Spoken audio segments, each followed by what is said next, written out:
Welcome to Sports House Podcast, Mile High Talk Edition. I'm Chase House.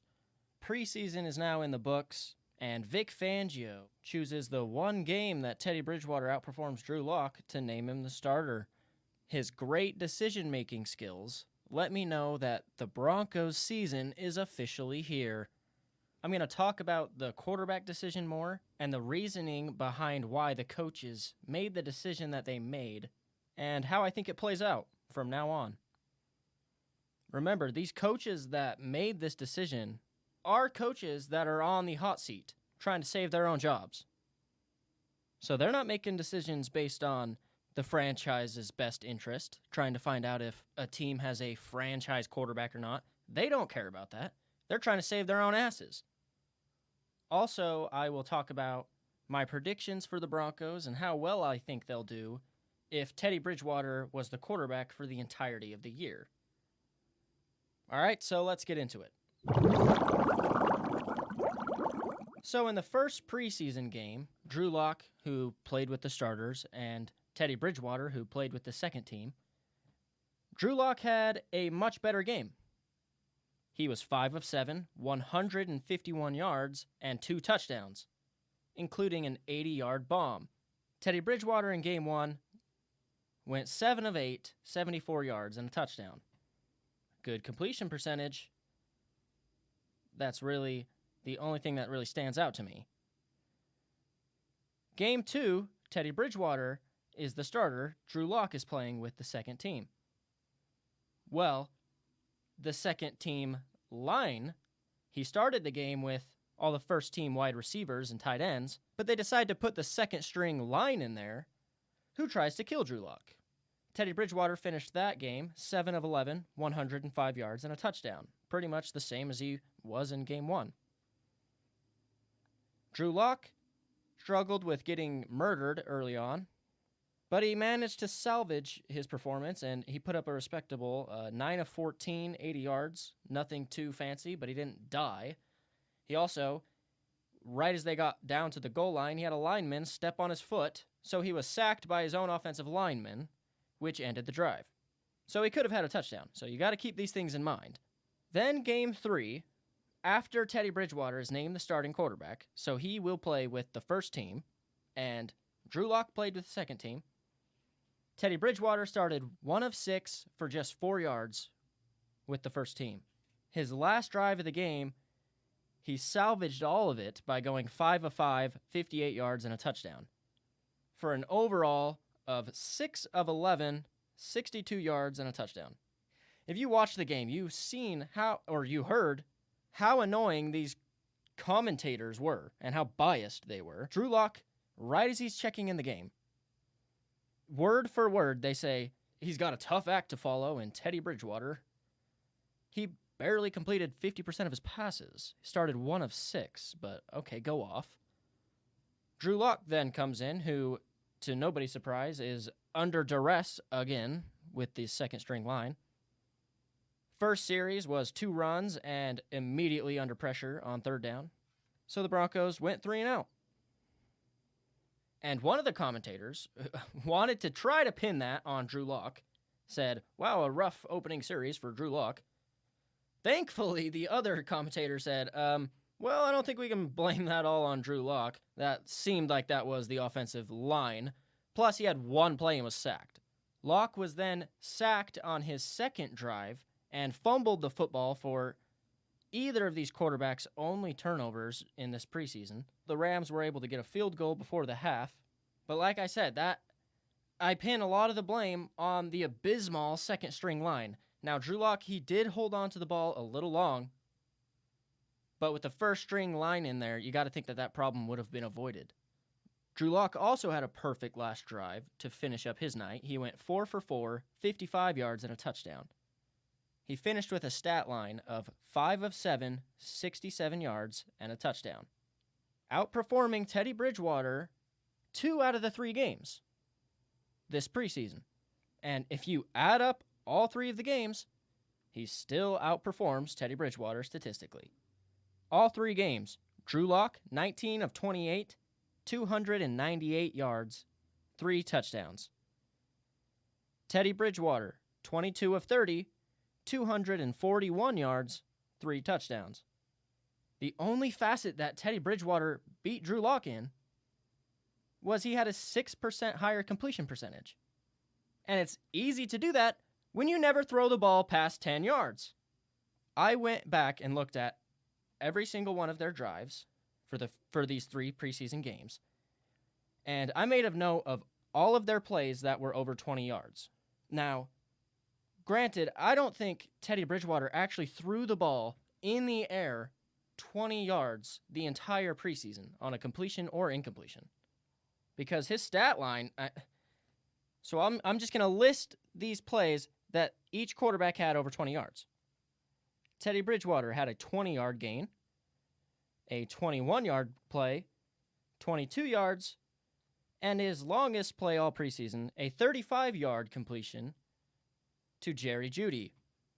And that was in the second preseason game. And if you've seen it, you probably remember that it was all Jerry Jeudy after the catch. But nonetheless, now looking at Drew Lock's plays over 20 yards, he had 5 of them, a 21-yard completion, 25 yards, 33 yards, another 33-yarder, and an 80-yarder. Not to mention, he also had a few throws that he barely missed people on deep pass attempts. So when you divide each quarterback's yards per completion, here's what you get.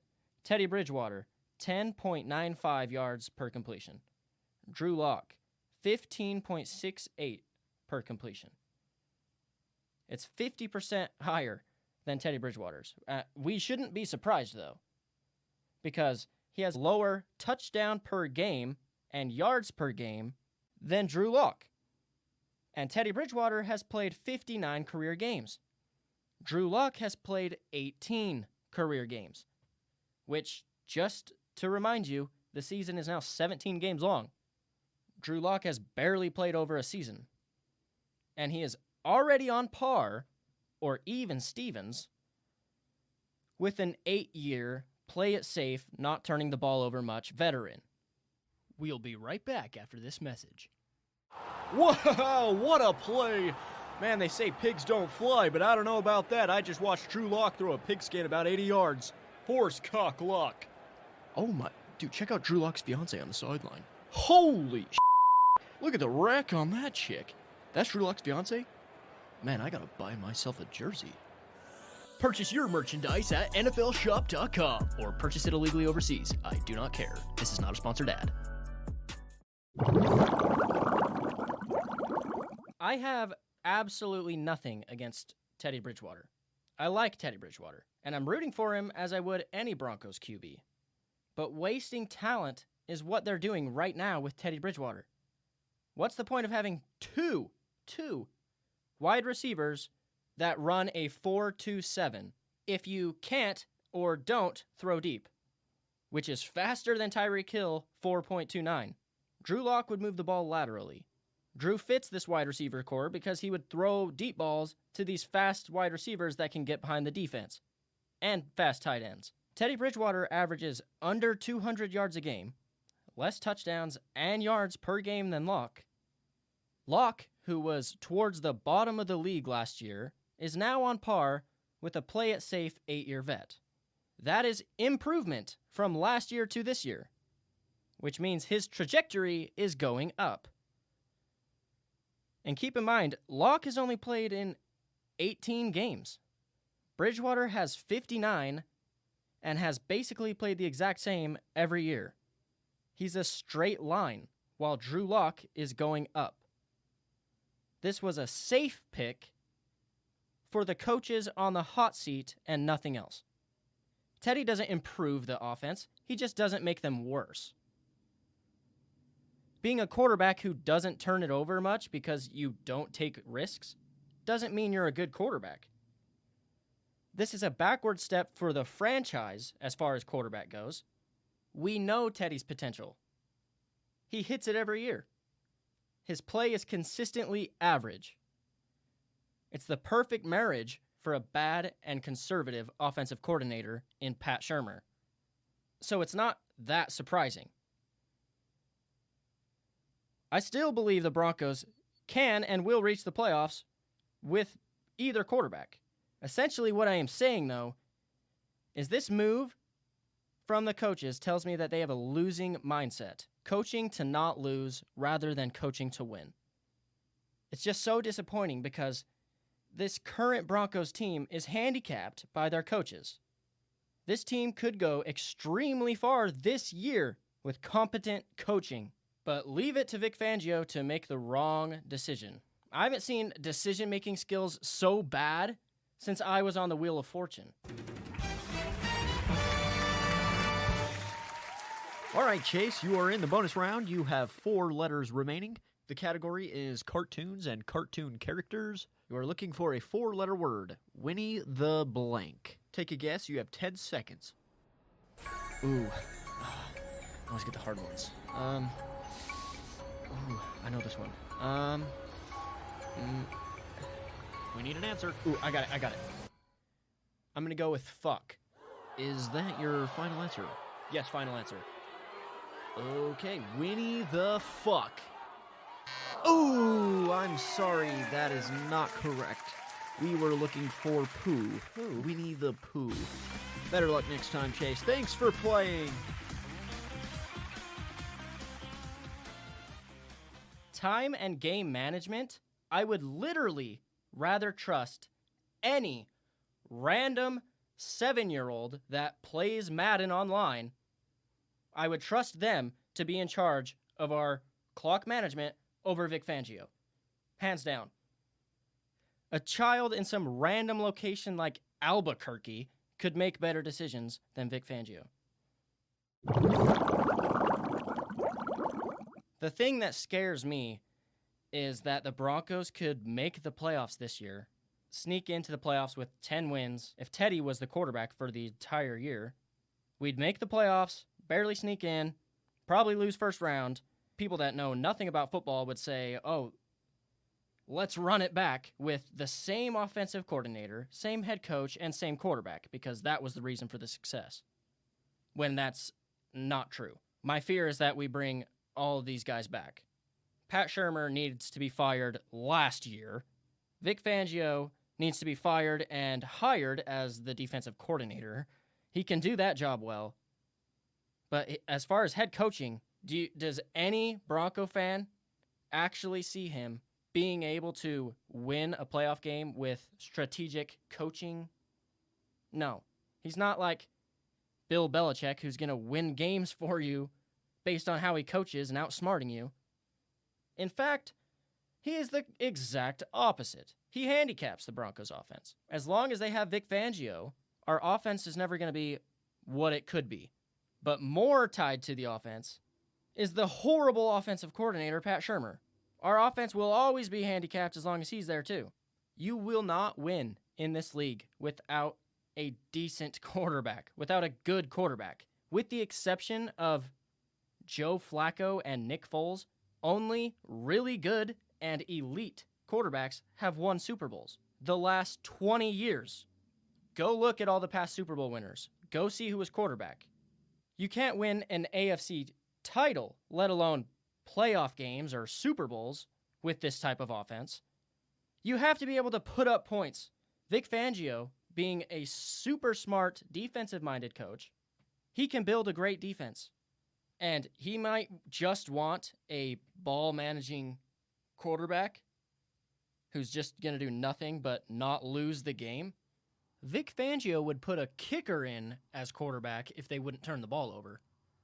But that is not going to win in this league, ultimately. It'll win some games. Defense will. But at the end of the day, if you are in a division with Patrick Mahomes, Justin Herbert, and even Derek Carr, you have to be able to put up points. We're just going to, at this point, be relying on Patrick Surtain to have like 3 defensive touchdowns a game, or what? What's the point of having fast speed on offense if you don't throw it deep? If you don't beat them over the top? Are we just going to go John Fox offense and just screen every play to these fast guys and hopefully they just run past everybody? What people don't realize is this Broncos team could be beating teams on offense too. they have dogs all over the field. They have some players who are ready to break out as well. The Broncos are loaded offensively. And the key attribute that most of these players have is speed. Noah Fant was the fastest tight end in the draft when we drafted him. And then, like I mentioned earlier, we have 2 wide receivers with 4.27 speed. Deontay Spencer and KJ Hamler. Use them. Drew Lock sure used him. His first preseason game this year, his only game that he was playing with the starters, his second drive found KJ Hamler 80 yards for the touchdown. That's not going to happen at all with Teddy Bridgewater. 0 times. With Teddy Bridgewater, they are basically banking on just not losing the game on offense and hoping that their defense will just wear teams out and that they can win games defensively because their offense is not going to put up that many points. Teddy Bridgewater has never thrown over 15 touchdowns in his career in 1 year. Drew Lock, everybody wants to talk about how garbage he was last year. He had 15 touchdowns. That is tied for Teddy Bridgewater's career high. Okay? So why don't you guys keep that in mind when you talk about all this, talk about how horrible Drew Lock was last year. And if you want to look at it another way, if Drew Lock was so horrible last year, how is it a good thing that you bring in a quarterback who is on par with him and then start him?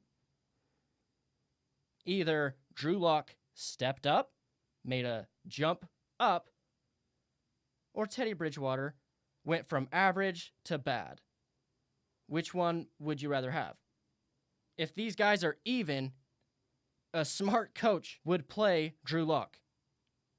Especially one that wanted to see what the franchise had in quarterback. Because now, the Broncos, they still don't know. They have accomplished nothing in finding out if Drew Lock is the guy.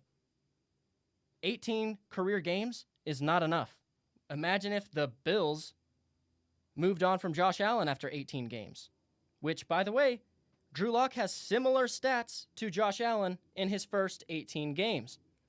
I think this decision was made based on the grounds that the Broncos coaches are on the hot seat, and they looked at this situation as the safest call that they could make to not get fired within the first 5 weeks.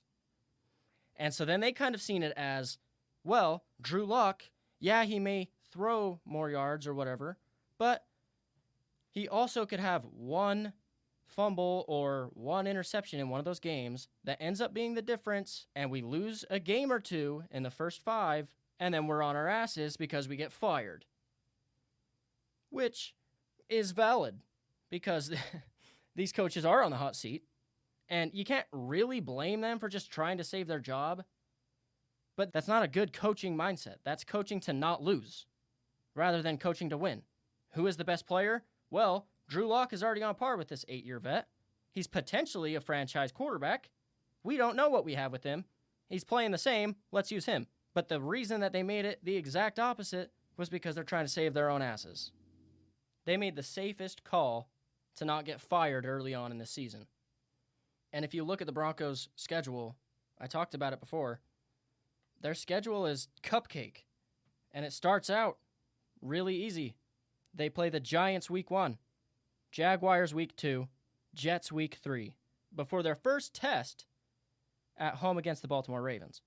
The Broncos should go 3-0, and I think these coaches kind of know that they have no excuse to not start out 3-0. The Broncos have been dreadful in September games over the last long time. I think they've lost like their last 7 September games. However, I think how this is ultimately going to play out, and the best possible way to play out, I think, is the Broncos' defense has field days these first 3 games, as they should. The Broncos' offense doesn't do anything spectacular. I mean, why would they? They have Teddy Bridgewater as their quarterback. But I do think that there'll be enough to win these games. But I see it going like Teddy Bridgewater finally gets benched after throwing 6 straight games of under 200 yards, and fans screaming for Drew Lock every time he makes a stupid checkdown play. Ultimately, I do think Drew Lock will have another chance in this offense. And it is better that he's coming to become the starter again rather than having fans cheer for Bridgewater, if that makes sense. It's better this way than reversed, and fans calling for Locke to get benched. If Drew Lock were to take over for Teddy Bridgewater throughout the year, that would be an increase to his confidence. And the last time the Broncos had a quarterback that they benched and then ended up going back to, it was Peyton Manning. But the scariest thing that can happen is that the Broncos get off to a good start, which they should. Remember that. They should get off to a good start. They have a great team and an easy schedule. They should get off to a really good start. But if they get off to a good start, all the fans and all the people that know nothing about football are going to be celebrating, thinking, oh, look, it's working. When really, we're just waiting for the inevitable until we'd meet up against the Kansas City Chiefs and never be able to keep up with points unless it was a super low-scoring game thanks to our defense. But with Teddy Bridgewater, I don't see the Broncos beating the Chiefs at all this year because you have to score points in those games. I think the Broncos, if they used Drew Lock the entire year, they'd ultimately win 2 more games. One of them being the Kansas City Chiefs game. There's no way that play-it-safe football, conservative offense will win in the AFC or will even beat the Chiefs at all. The Broncos' offense is way too talented to be this conservative. They have a horrible offensive coordinator for their offensive roster. All Teddy Bridgewater is a placeholder for a quarterback. But look, he's going to have a great percentage, and he's not going to turn the ball over. And yes, that may be what the Broncos need to get some wins. But that's not what it's going to take to win playoff games or to win a Super Bowl. He is average. His ceiling is average. The coaches chose Teddy Bridgewater not because he had the most potential, not because he had the highest ceiling, but because he had the highest floor. And that is just a stupid way to coach a team.